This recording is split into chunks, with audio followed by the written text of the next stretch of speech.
review. And good luck the transcribing app getting that right for the closed captions later on. Hi, I'm Paul, the guy behind DrivingMaul, your best place for rugby predictions and opinion. And joining me this evening to go through all the games is Steve from Cornflakes, Crib, or Cornflakes, or whatever it's called now. How are you doing, sir?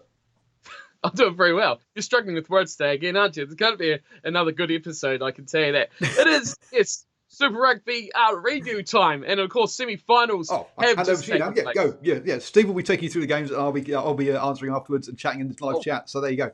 Go, Steve. I almost knocked off my yellow cap as you know, the always Super Brew champion. But that's all right. We'll keep that there. Yes. We're moving on. See, I'm just flying straight into it because it's so exciting because there's only 2 teams left. 4 have become 2. So we've got lots to talk about because there was some good rugby over the weekend as well. And so let's get into it. First match of the weekend, of course, was the Jaguares versus the Brumbies. And I don't know, if you didn't catch the start of this matchup, I'd say go back and watch it again because seeing that team coming out of the tunnel with all their reserve players just singing and hooling and hollering and beating each other up was the most football thing I've seen in rugby, but man, it made for an impressive start to the atmosphere, which was just smashing it for that whole entire matchup. But that team come out pumped up, and right from the outset of that game, I've put here the Brumbies will have a storm to weather. Unfortunately for the Brumbies, they probably didn't expect it would be a good 60-minute storm, but alas, the Jaguares did come out of the blocks a lot the better side, and they scored pretty much very early on in the game as well. A huge error at the back from the Brumbies, which we talked about many times. You can't afford to do, especially in semi-final play like this. 3 Brumbies players going for the chip from Benicia. It bounced clearly away from them, and the chase was expertly done from Kubali, who put the home team and their fans into early raptures in the matchup. The Brumbies set piece, I'm sure there'll be a lot to talk about this one as well. It was a disaster in a lot of this matchup. The line-out wasn't working at all, and the Jaguares, they were running rampant. Benicia had a fantastic match throughout, and he threw over a couple of penalties, and the Jaguares were leading 13-0 with all the ball. And at that point, I thought, man, this is a pretty impressive display for them. It got even better as well. We talked about how bad the Brumbies line-out was, but we can talk about how amazing the Jaguares were. They had a line-out just 5 minutes out. The big boys got into their work, and we all know how hard a man like Lavanini is to stop close by. And, of course, they gave it to him. He charged over, and it was a 20-0 lead. No ball at all for the Brumbies. The opening 20 minutes, they had about 20% of the possession, which is no way to play or even try and score points in a semi-final.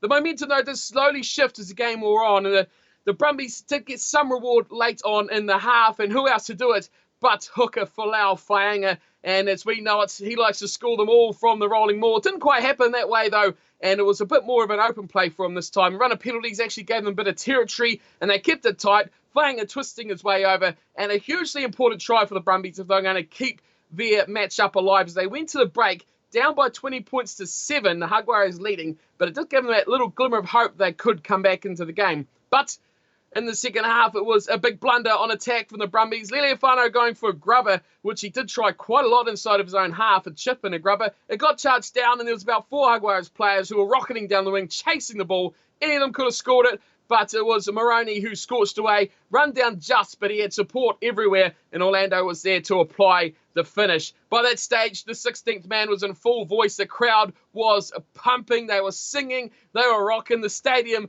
was a jazz. It was an amazing atmosphere, and it's a shame we won't get to see that again in this season. And then we got back to the matchup, a classy solo play. Orlando, who was brilliant throughout the matchup, floating down the right-hand edge, steps back inside, shows his electric acceleration, blitzes the defenders, and he's far too quick for any cover defense as well. Brilliance, solo individual brilliance is what I call that, and he put them out to a comfortable lead of 34 points to 7, and that pretty much put it to bed. Buffelli put the icing on the cake as Liliafano again tries to chip his way out of the 22. It backfired once again, and the offload away he goes. A thrashing for the Jaguares, 32 points to 7.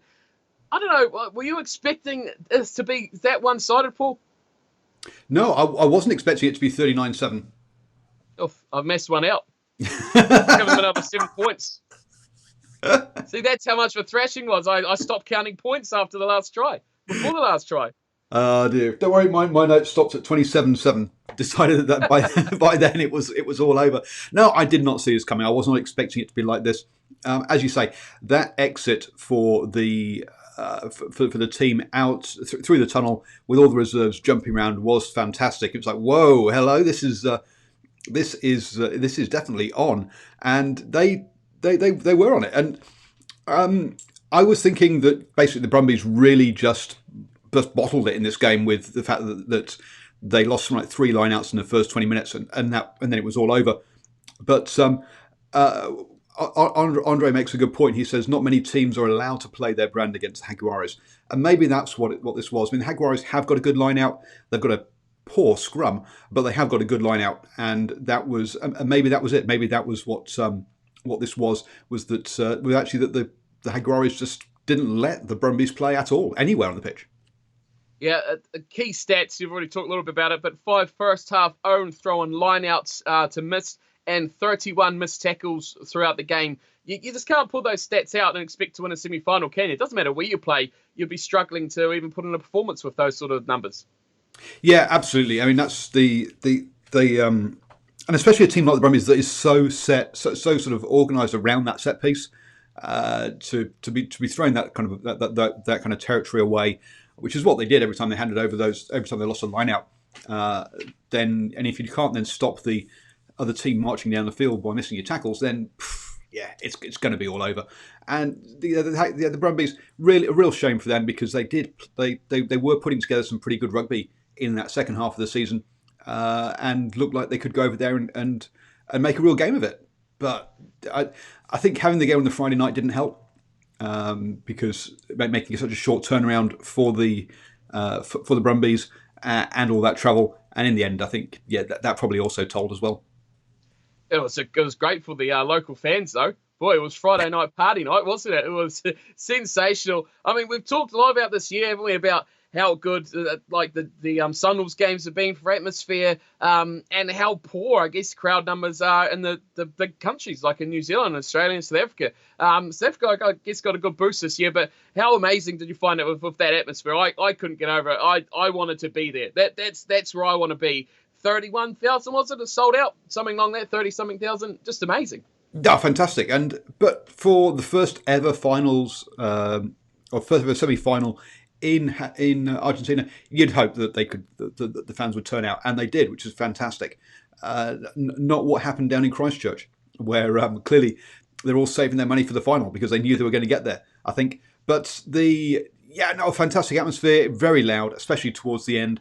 The tone set by obviously the reserves and the spare players during that tunnel, and carried on by the fans, and absolutely fantastic. Loved it. Now, I've numbered out a few key guys I thought from the Jaguares team that were amazing.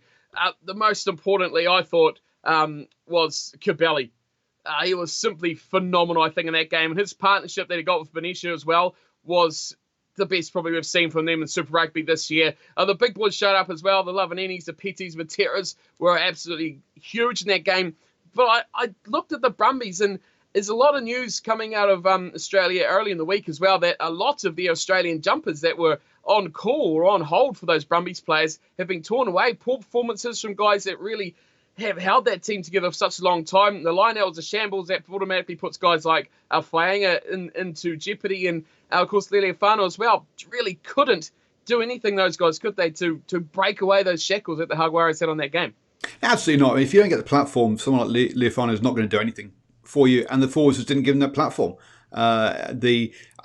We talk about the Jaguares having a poor scrum, and it's sort of their backs that are damaged, but those forwards put in a big shift in the loose, around with their tackling, with their carrying, and all of that point. So sure, their forwards aren't so great in when they're hugging each other, but when they're running at people with the ball in hand or trying to tackle someone, they are a sight to behold. And if you're not going to get that kind of, if you're not given a platform, then you've got to give the back three of the Jaguares a lot of kudos for doing that, and also players like Creevy, who, well, he really wants to be a 6, doesn't he, or a 7. He doesn't really want to wear 2 on his back, but that's where he has to be. he's a phenomenal player, isn't he? He's just that player that looks like everything is so easy to him. It comes so naturally, isn't it? It just flows. It just oozes out of his body. He's a legend. Oh, you can say it easily now. He's definitely going to go down as a rugby legend. When he does call quits on his career, he's just been a fantastic player for not only Argentinian rugby, but everywhere in the world. But that was, the big win to start us off in the first semi-final. Anything else you want to add to that big win for the Jaguares? Just that all this talk about them being an international side, not a province. I mean, Guernsey, shut up. You're a Wally. I mean, Sanzar told them they had to be the international side when they joined. So look, it's all rubbish.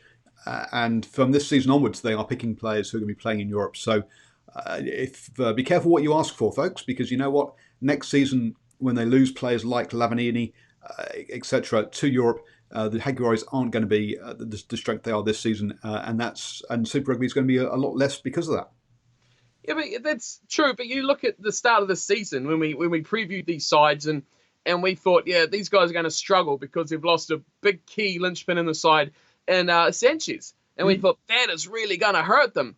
But they have just unearthed this new talent. Benisha's come from nowhere. Miotti, these guys can both start and play at this level, and they've even excelled, I guess, what Sanchez did in the past. So yes, they're internationals now, but at the start of the year, you looked at that team and you went, well, there's a few guys in there we don't know who the hell they are, and they've just become internationals because they've played at such a great level.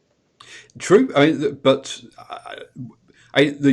losing one guy, even one guy who's as important as Sanchez was to them, or your 10 is to you, is one thing. Losing 5 or 6, I think it's like 5 or 6 now heading over to Europe, is a different ball game, and it's the depth that's going to be stretched going forwards. But let's enjoy this team while it's together for one more game, and we can sort of talk about all of that over the next 8 months.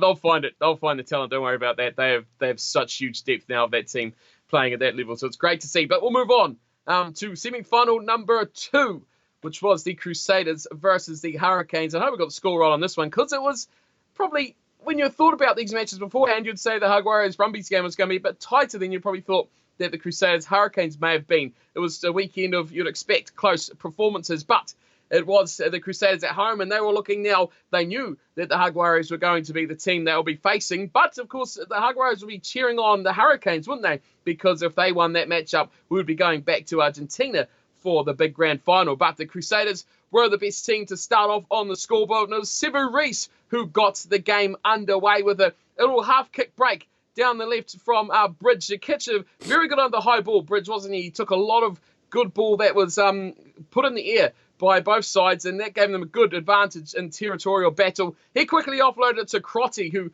not the one you'd always expect to put in a perfectly weighted crossfield kick to Reece, and he was wide open, no one within a chance of getting near him, and he picked up a very hard ball. Justin Marshall even commented on there being on Mio Mai, that was difficult to take, so you've got to know if he pulls out the Mio Mai, it's a really tough one, and that got things rolling for the Crusaders. It did take 38 minutes before the Hurricanes finally got some time to attack. They were pretty poor in the first half. Geordie Barrett with a tight little breakdown on the left-hand side. Can't find support, but they bashed way close to the line. And Laumape, who really ignored an unmarked Lamb who was spewing to not get that ball. He bashed his way back inside, carried a few defenders over with him to grab what was a much-needed try heading into half-time, which the score went to 13 points to 7. The Crusaders, thanks to penalties off the boot of Moanga, getting them the lead at the break.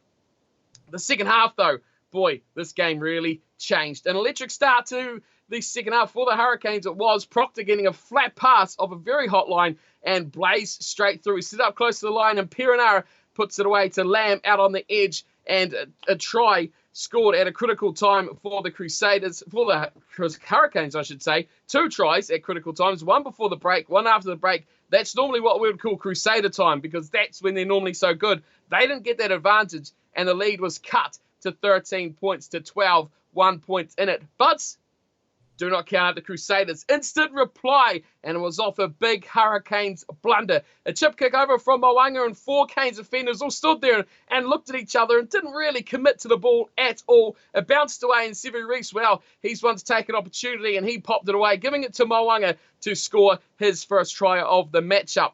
But it's topsy-turvy. The Hurricanes, not to be outdone, they hit back straight away from a Crusaders mistake this time. A little loose ball, nudge it ahead from Laumape, and the brilliance of Laumape, who you probably wouldn't call the cleverest man in world rugby. Not to be mean to the guy, but the smarts to put his arms down and nudge this ball forward with his chest was brilliant. I think the cleverest thing I've seen on a rugby field for quite some time. The defence just scowled all over the floor and tried to disrupt the ball. He chests it forward, regathers, and scores back to a 1-point game. And just the ability to play that from Laumape was outstanding. But then the Crusaders, they come back yet again off a line out. It was a bizarre lineup of players out in the back line as well. There was backs in there was forwards in there, and it was Goodhue at first receiver. The forwards were offloading to the back line, and once again, it was Reese in behind. The pace was too much for him, and even Bowden Barrett couldn't stop him in the corner, and the Crusaders took their lead back up to 8 points again. But the Hurricanes, they don't go away, and Dane Coles was the son that took a pass that wasn't meant for him, and that bamboozled the defence alone as he threw it straight through the defence, goes 5 minutes short. Perenara sells a dummy that everyone in the stadium was halfway down the street trying to buy one, and he scored and planted the ball down to bring it back to just, 26-17, and another chance for the Hurricanes to bring it right back to, a 1-point game. It was tight. Richie Mo'unga, though, step up the man, and with 8 minutes to go, he put the lead out to 4 points, and then we had a cracking final stanza of the game. The match on a knife edge, but the Hurricanes just couldn't finish the job, and a bit of conjecture at the end as well with that final penalty, which I'm sure Paul will have a lot to say about, but in the end it finished 30 points to 26. The Hurricanes unable to get it done, and the Crusaders making their way to the final. What did you make of that final play, Paul? Penalty? No penalty? Knock on? A penalty, I think. Yep, absolutely. But look, the referee will miss things. And that's what happens. I must admit, I'm going to call out and shame the Rugby Pass for putting up an article that says were the Hurricanes robbed by the referee? Absolutely not. They weren't robbed by the referee. The referee might have made a mistake, but he didn't rob them. It wasn't deliberate, right? So yes, these referees can make mistakes. They do happen. They make less mistakes than players on the whole. So we just got to live with it, basically. A couple of players here. I thought Bridge had a really good first half.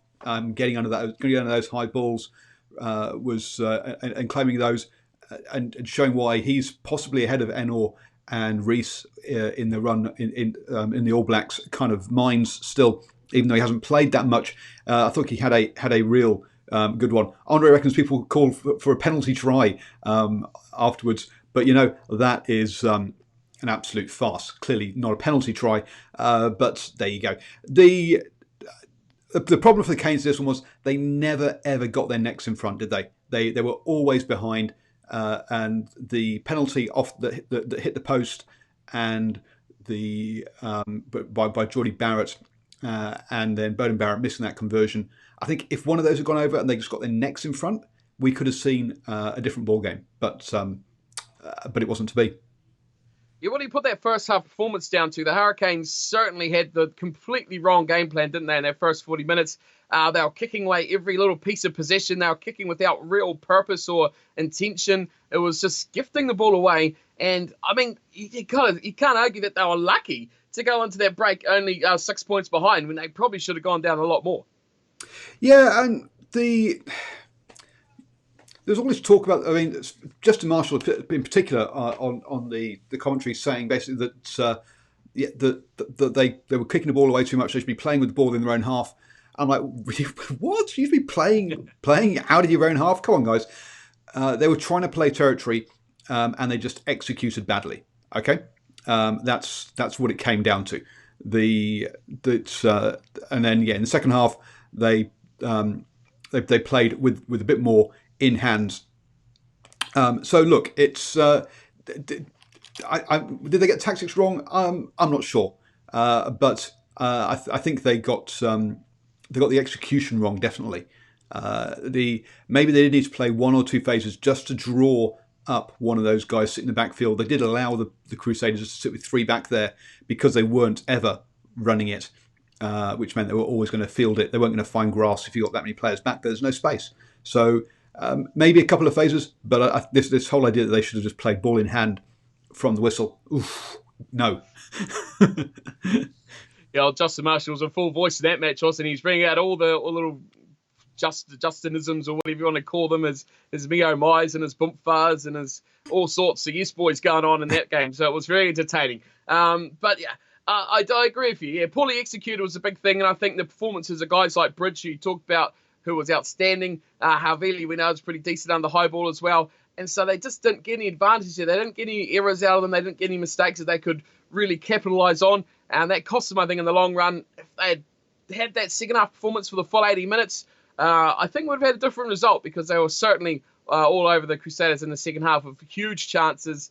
And, a lot of improved performances by their players as well in that second 40 minutes. But not enough not to be in the end for the Hurricanes, though, as they just fell 4 points short, which will probably aggrieve them slightly, I'd imagine. Any big standouts for you in that game that we should be pretty praising? Yeah, no, We're looking forward to next week. It will do. I mean, one of the things was when they scored that second try, or they scored that try in the first try in the second half, they allowed the Crusaders to come back and score straight again within like a minute. And then something like the Hurricanes came back after one of the other scores quickly. Both sides needed to do a better job of the restarts and looking after that, because they allowed the opposition to score back far too quickly to keep the game close when they could have applied more pressure. I thought Marshall had an absolute shocker when he came on. Really, I thought he had a poor game at fullback. Now I can't remember. I've gone blank as the player they took off, but he was inexperienced as well. But so I think that the Canes were one or two injuries beyond what they could cope with. Basically, if they had Husson or Arso available for that right wing, I think we'd have seen a different Canes side.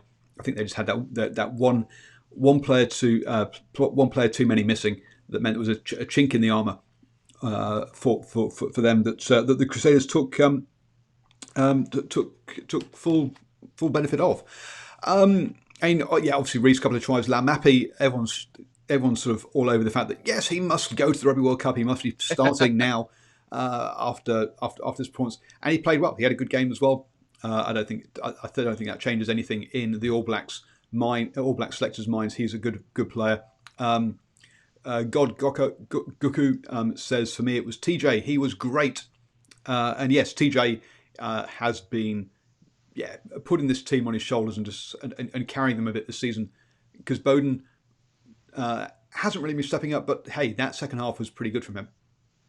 Yeah, I think Dave Coles is another one I'll probably point out as one that needed a big step up. Obviously, we know we're going to see him in a black jersey, but he hasn't had his greatest performances. Obviously, big injury layoff this season as well. So it's good to see him actually stepping up. I think we've seen a lot more from Bowden. Slight correction here, though.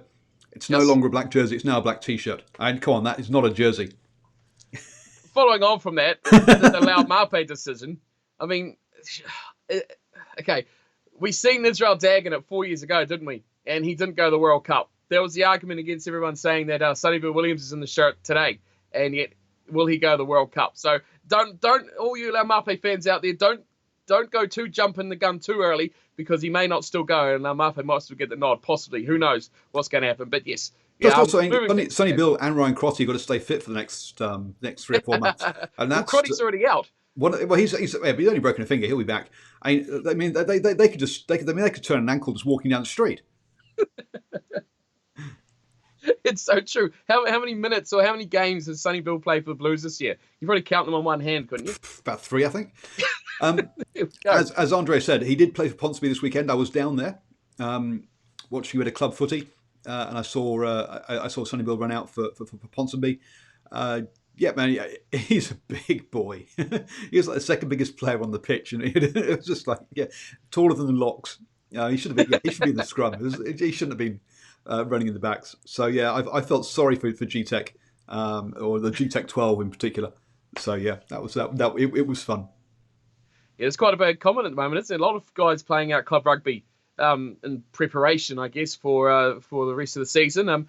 But yeah, I mean, yep, who knows? I guess that's a discussion for another day, isn't it? World Cup is not too far away. But we do have our final 2 teams for the grand final of Super Rugby. It will be the Crusaders hosting the Jaguares.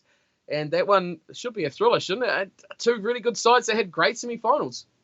Yep, two really good sides. I mean, I'll give my predictions. I'll put my prediction piece out tomorrow, and then myself and Herman will preview the game on Thursday. Hopefully, we'll have the sides named early enough for that one.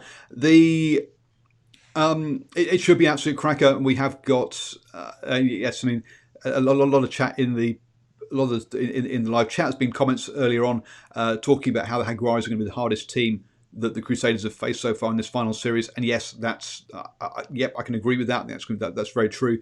Jaguares have timed their run really, really well, and the coach they've got in is doing a great job. Let's be honest, I think a few of us had a bit of concern about him as well at the beginning of the season as to how would they go without Ledesma after he did such a good job with them last year. So it's yeah, I love this. Yeah, James Slater says Ryan Crotty needs a pop-up hospital around him at all times. Oh, poor fella. But Ryan Crotty, that is, not James. So yes, so it's the no, it should be a cracker next weekend. Doesn't matter. Both these teams have got depth, so they can afford to lose someone like Ryan Crotty or Scott Barrett, who the Crusaders are missing. They've both got players. I mean, Quentin Strange and the guy who came on at the weekend, I've gone blank. Oh dear, can cover in the locks. Luke Romano.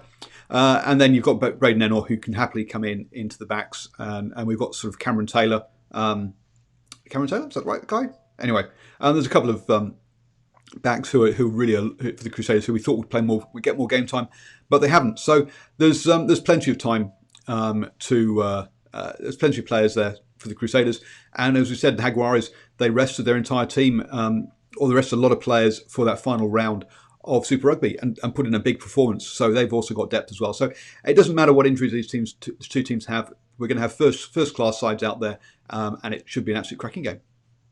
I'm looking for a comment that I was going to ask you because I thought it was a very, very good comment that won't give too much away, but I can't credit who said it. So apologies to who did say it, but high scoring game or low scoring game?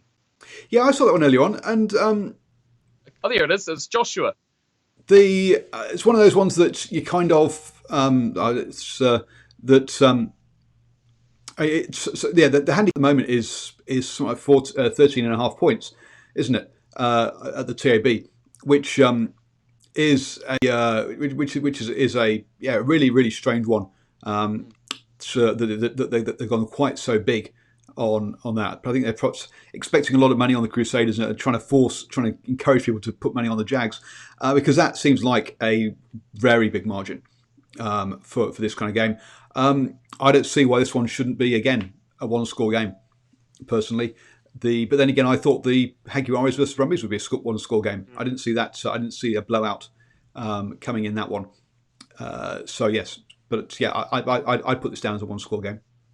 Yeah, I would too. I'd put it probably at 5.5 to 7.5 if I was going to pick a handicap for it between the two. But yeah, margin, yes, but good point. I think there'll be lots of scores in it. Yes, both these sides can score. So yeah, we're talking. Yeah, expect both teams to get to rack up the kind of 20 to 30, high 20s, low 30s. Oh, at least. Yep. At least a big one. I'd say just about 60 plus total points, wouldn't you?